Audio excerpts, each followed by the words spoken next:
What's up YouTube? In this video we're going to discuss few thoughts which I think on the Samsung Z Fold 2, which is a mix of pros and cons. So without further ado, let's get started.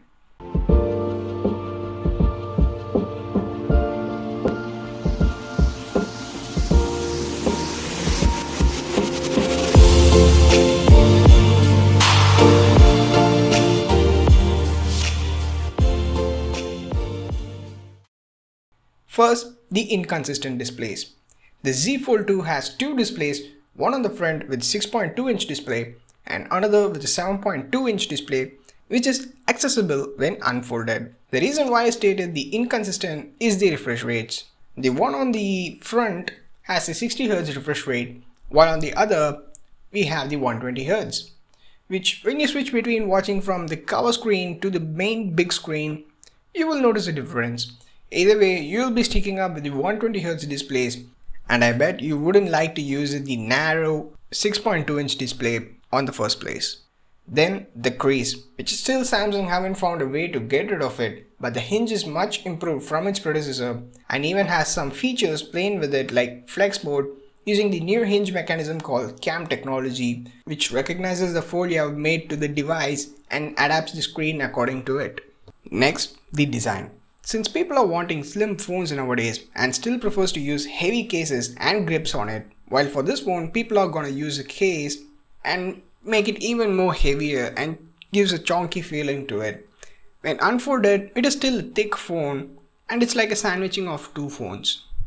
But comparing the previous versions of the Z Fold, well, it's definitely an improvement and still not a daily driver for quick peek on the notifications because of the narrow display and feels very awkward while on the public to unfold a phone, which definitely grabs attention if you want to be that kind of a person also.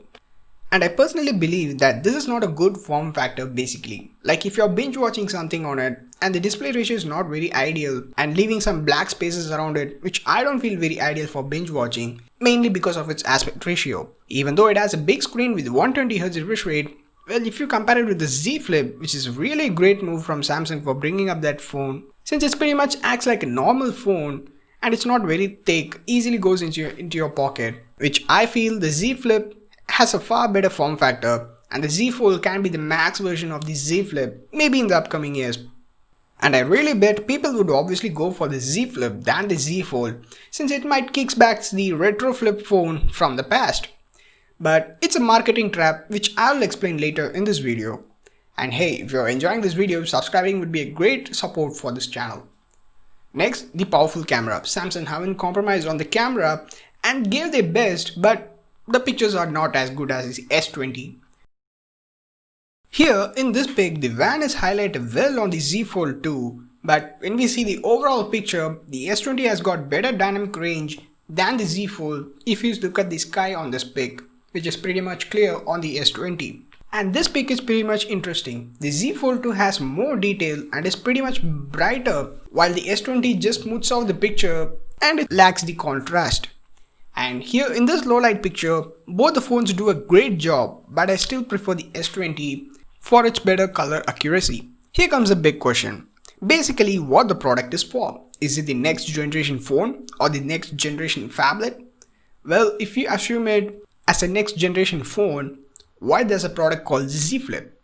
And if you assume it as the tablet, why there's a product called Tab S7 Plus? And here's where the Samsung's marketplace comes in place. They sell this device for insanely high price for nearly $2,000 and making it not affordable, but showing innovative fold tech to the people to trust their product for innovation and to keep up their shareholders on the move. And I wish they could have brought up this version of the Fold in the previous year, but they haven't, just because to show their progress on the innovation for the Z Fold. And that's it for the video. I hope you guys enjoy watching it. Thank you for watching. Do leave a like, comment, and I'll try to answer as much as possible. And subscribe to have more videos like this.